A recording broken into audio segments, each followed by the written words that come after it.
Secretary वजारत खारजा आमना Bloch की ज़ेर सदारत इस्लामाबाद में मुकीम हेड्स ऑफ मिशन और सुफरा का इजलास हुआ, जिसमें पहलगाम हमले के बाद की सूरत हाल पर ब्रीफिंग दी गई।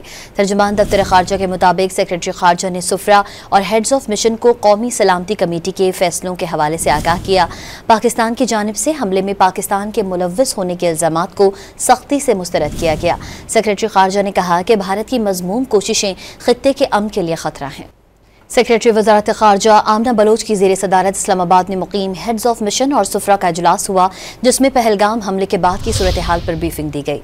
तर्जुमान दफ्तर खारजा के मुताबिक सेक्रेटरी खारजा ने सुफरा और हेड्स ऑफ मिशन को कौमी सलामती कमेटी के फैसलों के हवाले से आगाह किया। पाकिस्तान की जानिब से हमले में पाकिस्तान के मुलव्वस होने के इल्ज़ामात को सख्ती से मुस्तरद किया गया।